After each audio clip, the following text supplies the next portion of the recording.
Welcome to This American Principal, a weekly podcast dedicated to telling the real stories of school leadership.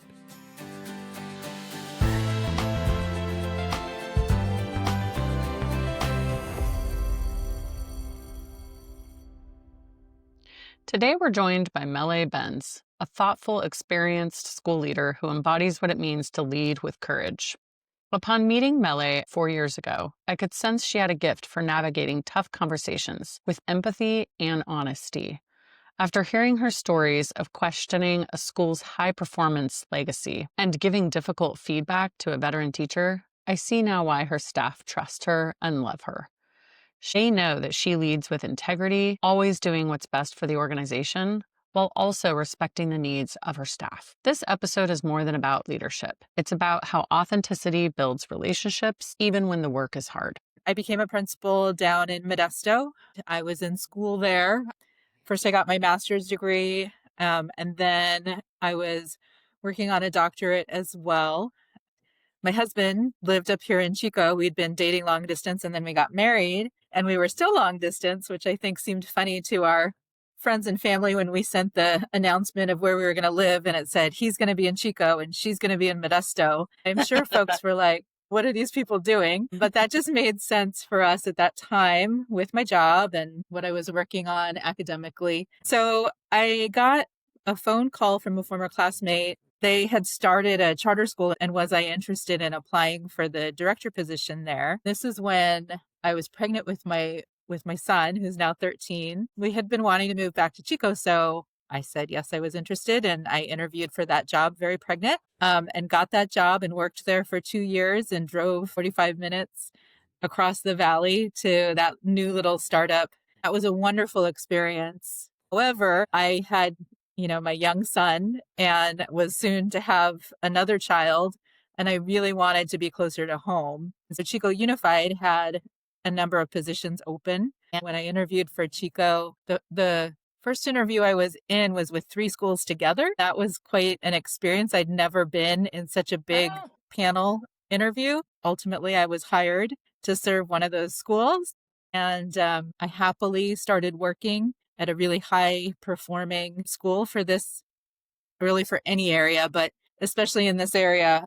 The school is known as the school with the best test scores and the super involved parents and all sorts of good things. When you say high performing, tell me a little bit more about when you remember first being told about the school. I first heard about the school from the superintendent as they were interviewing me, because they were considering me for different sites. So it was kind of a goodness of fit test for them. We think you would be good at this school, but what about this other school? What do you think about that? And they were sort of debating amongst themselves as a leadership team and having this conversation with me.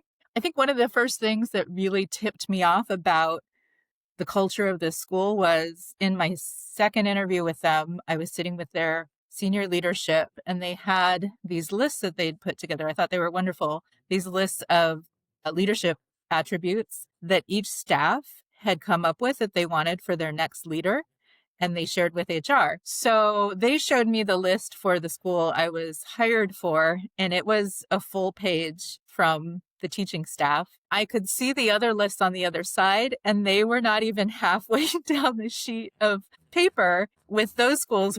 Just that in and of itself told me something about the expectations at that school for leadership. And if that's the way it was for their site leader, of course it was going to be that way for teachers and for students. And that was what the culture would be. As I was getting started, they had events planned for Meet the New Principal, which I'd experienced before in other places. But I was amazed that the first or second week I'm on the job, I go to Woodstock's Pizza and the families are involved, and I walk in and it's packed. It's jam packed. And my heart is just racing because I'm thinking, wow, I need to meet all these people and get started on the right foot with them, because I can just tell, I can read the room that they want to know who I am and what I'm about and how I'm going to serve their students. And Willows, had a more casual, small town feel. I remember I was the only person in the office, as often happens when you're the principal, right? You get there ahead of all the other staff.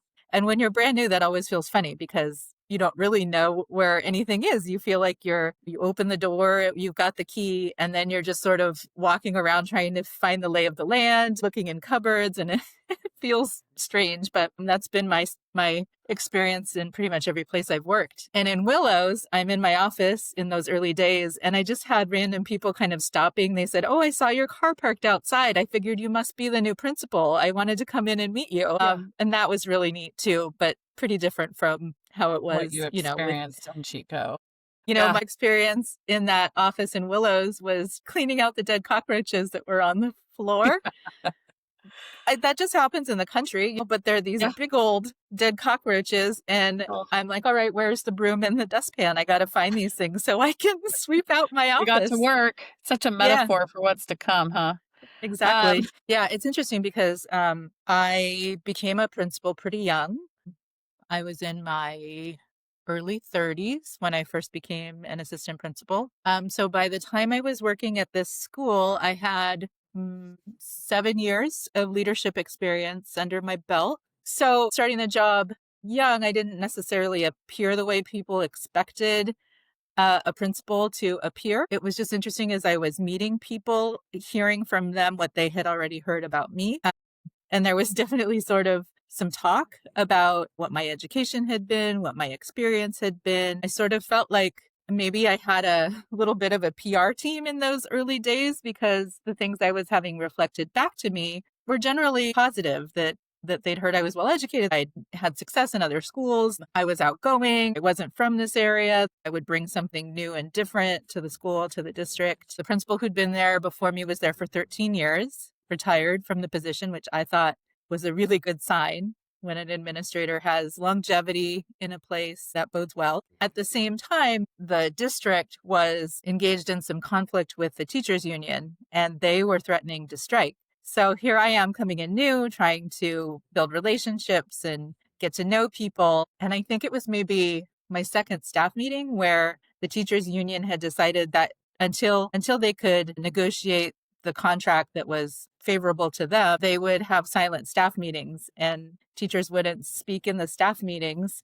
So that was a really interesting thing to have thrown out as I was just trying to get going with relationship building. Wow, that happened right when you started? Right as I started. Yeah. They still gave me the grace period that new administrators get. You have this honeymoon period. And they were very kind to me. But it just was funny to come into a district where folks didn't know me. I remember walking into the first district-wide professional development before school started, and the union was there handing out T-shirts to teachers, and they tried to hand me one as I was walking in, and I said, "Oh, I'm a new administrator. Do I get one of these?" And they just pulled it right back, like, "Nope, sorry, you don't." Then they were calling for new hires to come down to the stage to be presented in front of everyone. And I was like, is this one for teachers? Is it for administrators? I don't know if it's my time to go up there or if I'm going to be stepping on anyone's toes. Sounds like you were figuring out a lot of this on your own. I was figuring out a lot on my own. I mean, even down to we had what's usually called a retreat. They call it an advance. I arrived to the first day dressed pretty nicely. I'm thinking, well, I want to present myself well. And everybody's in t-shirts and shorts and flip-flops. And the superintendent said, "Oops, I forgot to tell you that we dress casually and comfortably here." And I'm like, "Oh, okay." So how many staff meetings did you have in silence? Many. Really? Yeah. I think it lasted from the fall until the springtime. I think they only settled in the spring. So I came up with workarounds because I still wanted to get to know people. We still had work to do. Fortunately, I had utilized the first staff meeting I had before school started. We dug into the data together and really looked at historical trends. The school had been known as the one with the high test scores, the best in the area. And when we dug into the data, we saw that some student groups weren't doing as well as other student groups, which is generally the case, right? But this staff had never gone through a data protocol like that before. Specifically, we saw Latinx student scores were lagging in math more than in ELA, but in both. And the school does not serve very many English language learners. So these students were Latinx, English speaking, and the poverty level of the school is low numbers of free and reduced lunches. So we're talking about middle class, students without some of the other barriers that might impede learning. It's interesting because with the way things went that year, we didn't get to the point of coming together about what our interventions would be. We just identified a problem. We kind of opened a can of worms and said, well, let's see what this is. Do you remember looking through the data ahead of time? What point did you realize there was a discrepancy in academic achievement of various subgroups at the site? Yeah, I always look at data before I facilitate something with my staff because, like a good teacher, you want to know where the conversation might go. I would say when I lead teams through data, it's definitely inquiry based, not, here, take a look at these numbers. We've got something to talk about. It's let's discover what's here together, even though I've already looked at it previously. I wasn't sure how this team would do with that. It's something I've done with every staff I've worked with and feels fundamental to the work. So that's why I just dove in on day one with them. A lot of people shy away from that kind of a process. Traders don't always feel comfortable having those conversations, or if they do, like you said, like it comes out more evaluative. Mm-hmm. Yeah. I'll start with where I learned that approach. When I taught for Aspire Public Schools and became an administrator with them, they were completely data driven. We created our own curriculum and used benchmark assessments and had student led conferences and had all of these wonderful practices that, I feel like each time I've moved somewhere away from Aspire, I've tried to recreate that system I had. I think the other important piece is, especially when you're kicking off a new position with diving into data that could uncover hard truths, is making sure that you don't just launch right into that as your first activity, right? You're going to have teachers stopping by your office before that. So you really want to be warm and welcoming and be that way in the meeting as well. Build your rapport in that short window of time before you jump into the data so that at least you have some trust and your team has some idea that this principal isn't just out to get us or isn't just focused on tests and data. This is part of a more holistic process we're going to do together. What were some of the aspects of the protocol that you were intentional about? Well, I tried to get really good food.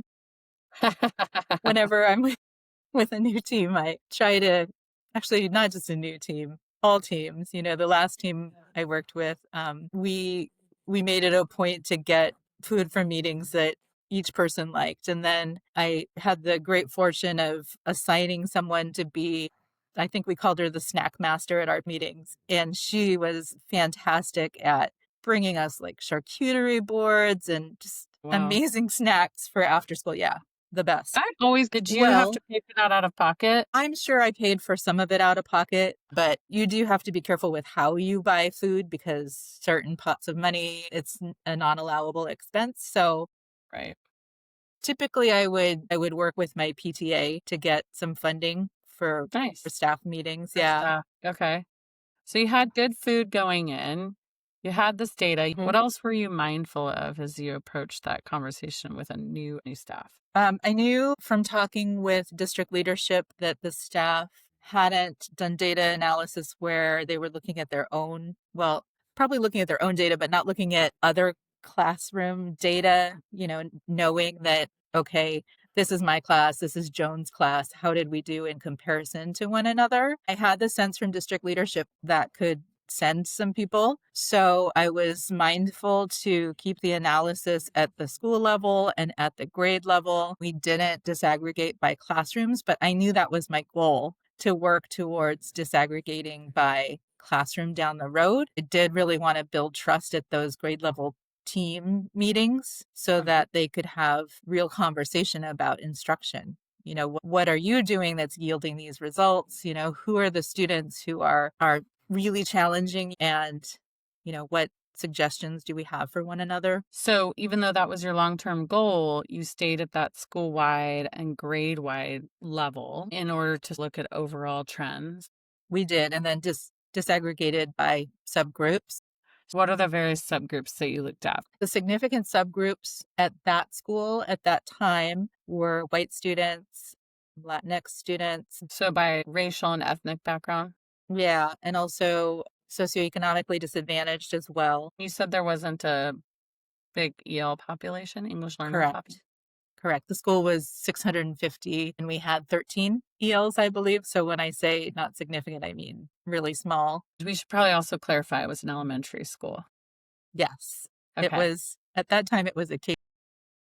Oh, K6. This conversation with staff, how did it go? I was really pleased by how curious they were. First of all, folks really did dig in. And one of the people who was most curious was a veteran teacher who had pretty quickly challenged my leadership there. I could see that he was motivated by intellectual curiosity, that he would kind of guide the team, lead the team in that way. And he had a presence where other people looked to him to see how's he responding to this. So I was always happy when he was engaged. And I felt like he thought we were doing the right thing. And I got that sense in this activity. He actually was one who said to me, "We've never done anything like this. This is really great." So early on, he had a reputation. Yeah. Well, I mean, it's a lot like teaching kids. You have your leaders in your classroom, right? And sometimes the students who might have behaviors that you think lead others astray, if you can channel that in ways that are purposeful for learning, then you see other people coming along with, right? You turn them into a positive force. You said he challenged your leadership. Like, Mhm. Yeah, I can remember him being in the doorway of my office once, questioning me about something. I can't remember exactly what it was, but he was challenging my authority. And what I said to him was, "It's pretty obvious that you could be in this principal seat if you had chosen to do that, because you're a leader on this campus and people look to you in that way, but you haven't taken that step. And I'm here as the principal and I'm the leader here. So we have to work together. We have to decide, are we going to work together or is this going to be adversarial? And so what's it going to be?" And from then on, we work together. wow. How did he respond in the moment to that conversation? He seemed taken aback. I don't think anyone had ever quite so directly called out what was happening, right? I think other people would just react or respond to his behaviors and never really call out what the source of the behavior was. He seemed really shocked that I took it to that place, but then he looked relieved. Finally, somebody, is recognizing me for, she sees me. And that just seemed to make everything better between us because I was recognizing, yeah, you are smart. You are admired. People really look to you in the ways that they look to a principal, but this isn't going to work out very well if I'm in this seat trying to do this job and lead this whole school, including you, and we're at odds with each other. What would it have been like had you not had that conversation with him? I described that school as a beautiful orchestra where every teacher was a brilliant soloist with their instrument. And I was like the conductor waving my arms saying, "Okay, everybody, all together, all together." I think I did make progress in getting these beautiful soloists to play together, right? Right. And to look to their grade level partners and to articulate from kindergarten through sixth grade. I think that if I hadn't had that direct conversation with him, uh, that coordination couldn't have happened across, across the orchestra. It would have just continued on with everybody doing their best individually. That's one of the best metaphors to describe what the principal role is, trying to orchestrate this group. You have people at all different levels, and you have different groups and departments and divisions that are really important to the overall piece. And you're constantly trying to help them work on their part. I never heard another principal talk about being a conductor, but I often felt like that was the Mhm. best metaphor to describe the work. Yeah. And sometimes you're up there just waving your arms like mad, and Yeah. it's just honks and squeaks coming out of your Yeah. orchestra. Yeah, But, exactly. yeah, when it starts to work together and you get to reflect that back to them, because sometimes you can't feel the change or see the change when you're in it. Again, it's the principal or the conductor's job to reflect that back so that you as a teacher know the progress that you're making. So we're back to this protocol. Mhm. What are some of the signs that you start hearing and seeing among staff that they discovered this issue? Yeah, it was asking teachers to look for trends over a multi-year period and to look at results across grade levels just to see which which parts of the data matched the story they had been told, and were there any surprises, anything that stood out that maybe didn't match the story they'd heard before. I knew teachers were engaged because they were really quiet, and I did it paper based, and they were reading, they were writing, they were marking. And as I was walking around and peering over their shoulder, I was seeing really smart things that they were thinking about, which as a new site administrator is like, hooray, I've inherited this team of educators who, without a lot of training, can jump right into an activity like this They and took it seriously. yeah, find evidence and connect the dots and, have it be meaningful for them in terms of instruction. Like I said before, we didn't get to the point of saying this is what we're all going to do about this data that we see. Each teacher was kind of seeing it and adjusting to it on their own. And in this case, it was really successful because of, what amazing educators that team I had inherited. Like I said, they were really brilliant soloists. They were excellent teachers. You kind of just had to help them see this is the direction we need to head. How did it go from individual data reflection to the whole staff acknowledging the issue that there were discrepancies in achievement levels by subgroup? The team was talking about how much language there is in math now. That previously our standards really allowed students to understand algorithms, and the math test was considered far easier than the ELA test, and Common Core was flipping that. We were seeing this evidence of weakness in the STAR test scores. So if we were seeing it there, what was it going to mean in Common Core? That gap would only grow larger. So the team felt urgency around that. I think they started to think about, what can I do in my classroom to support language to help with math? But the math curriculum, and they were noticing that a lot of students were being hung up on language, that even if they knew the algorithm, if they didn't pull the right information out of the problem, then they weren't going to get the right answer. I think they were hypothesizing that, It was understanding the context of the uh-huh, math.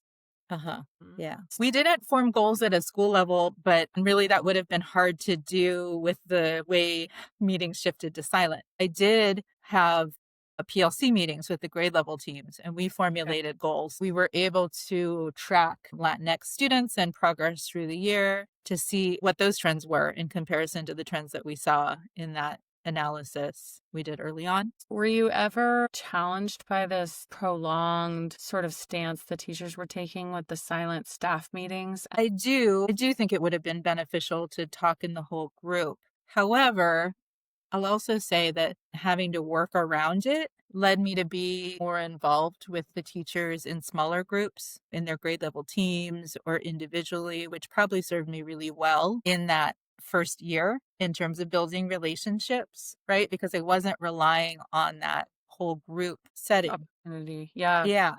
Yeah. Okay. If I'd just gone silent and said, I can't do any of it because I don't have staff meetings, they wouldn't have gotten to know me. They wouldn't have felt that sort of connection or investment in what I was seeing in the school. Your teachers aren't speaking staff meetings. Someone could get resentful and cynical. What do you think it takes to be able to confront these kinds of situations as you do and not let it affect your well being? I would say that I definitely in the early days took things personally.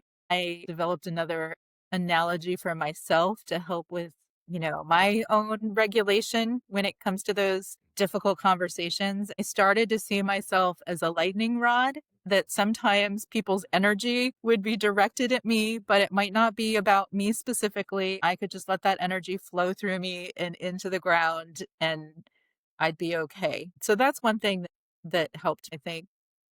Also, I was hopefully helping the other person by serving as this, Channel. exactly, that I was receiving that energy that they needed to put out into the world as well.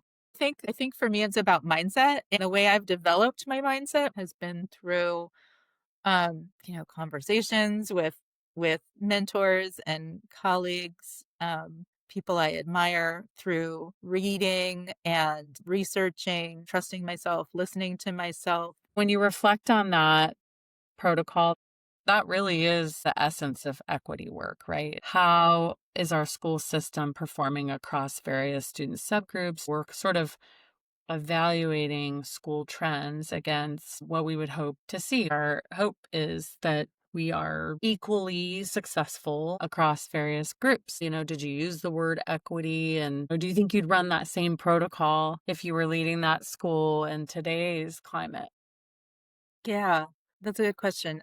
I would run that same protocol. It's a protocol that I was using as a teacher in 2005, 2006, 20 years ago. And it's just a pretty dry protocol looking at data, in ways that we've been slicing and dicing data for as long as I've been in education. These aren't new ideas. It's really about serving our communities and the students who are in the classrooms with us. I think that the teachers at that site, and probably at every site I've worked at, have been from across the political spectrum in terms of what they believe, their values, how they vote. In that activity that day, I saw that it connected with each of them and their own moral purpose, why they came into the teaching profession. It didn't feel like there was any political division in the room around looking at our achievement data together to figure out, was everyone being served by instruction? Do you intentionally stay away from language associated with DEI? That depends, right? I'm pragmatic about where I live and where I work, and what language will shut people down. I'll say that I feel disappointed that a term could have the potential to shut people down, and especially a term that has the word diversity in it. Um, to me, to abandon the idea that there's strength in diversity is pretty crushing. Equity, inclusion, I can understand how those ideas can be twisted, but when you work through, what are we talking about when we say equity? What's our working definition of this word together as a team? All right, let's focus on that definition because it guides our work. And the same thing with inclusion, right? I don't know an educator anyway who would say, I want to exclude anybody from education. I guess I would say I'm careful. I want to know my audience. I want to build trust before I speak with all the terms I would use in a trusting environment with like minded educators. But I'm not going to shy away from doing the work. What happened in the end with this silent staff meeting? What was it Yeah. like to have your staff talk again after so many months of not speaking? Yeah. I mean, it was really great at first to have them talk again. It was like, okay, here we go. Yay. And also, I realized that this was a really big staff. When points of contention come up in that whole group setting, really challenging to manage the conversation. I mean, I remember topics such as what color playground balls we were going to order could sometimes lead to really lengthy conversations in staff meetings. And I think to myself, did I really want them to talk again? Maybe the silent was advantageous. In terms of our outcomes, we were seeing lots of students moving. We were creating lists in those PLC meetings when they would come and meet with me. I think we did at least 2 or 3 of them that first year. We didn't have a lot of funding because we weren't a Title I school. I kind of had to scrape to get teachers released, but I thought that was really important to do. It was a chance to check in with teachers about their goals and kind of celebrate the students who were moving, who we were targeting. At some point in the course of the 5 years, overall, our achievement moved up to so close to the top 5th percentile in the state. We were like 94.4. And in terms of our Latinx students, great schools ranked us a 10 for that population of students. We had hit that before overall, but that subgroup had never hit that level of achievement. That felt like a huge celebration. As teachers start to see that, they already had self-efficacy, but it only bolsters, and probably more importantly, collective efficacy. Yeah, they really believed that they could do it. How long did that take to close those gaps you had identified? I mean, we saw a great movement in that first year.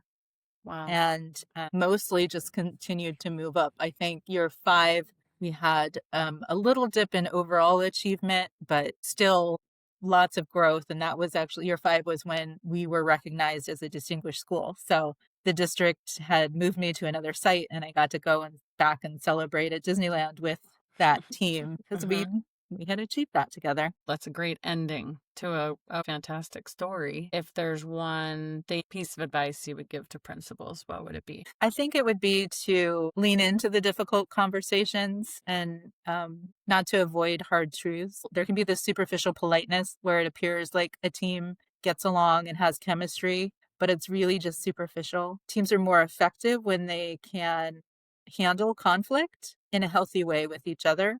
And what I've experienced is sometimes it's shocking for people, like it was with the veteran teacher I talked about. I can remember another conversation with a veteran teacher where I thought she wasn't being compassionate towards students who came from poverty. We had a really difficult conversation, and she said, "No, I do have deep compassion. I grew up in poverty." I said, "You know what? I grew up in poverty too." So we share that, and we had this rich conversation where we really got to know each other on a deeper level. We never would have. If we'd just been polite, I would have just continued to assume she was a certain way, and she could have assumed that I was a certain way. I think through conflict, when you hold one another in relationship through the conflict, there's actually greater potential for relationship, for really For meaningful trust building and relationships that can stand these tests that we face in schools, because the work is hard.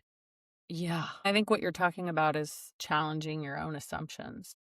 If you had a message for the American public, what would it be? I just love to see the general public honor and trust educators more than what I see these days. I'm a parent too, so I get it. I think it's really important to remember the reason teachers became teachers. It wasn't ever to do harm to a child. It was to educate a child. And I take the same approach with my children's teachers. My son has had some difficulty with language and reading over the course of his academic career. And I've had to advocate for him at certain points along the way, but always honoring the teacher. I remember talking to a young middle school teacher, asked for a special meeting. She was just shaking in her boots because when I came in, she said, "I thought you were going to tell me I was a terrible teacher." I said, "No, I would never do that. My assumption is always my kids' teachers are excellent teachers. There just might be times when I need to talk with you to help you understand my kid better." I think if we could get back to trusting educators as experts, I think we'd be a lot better off.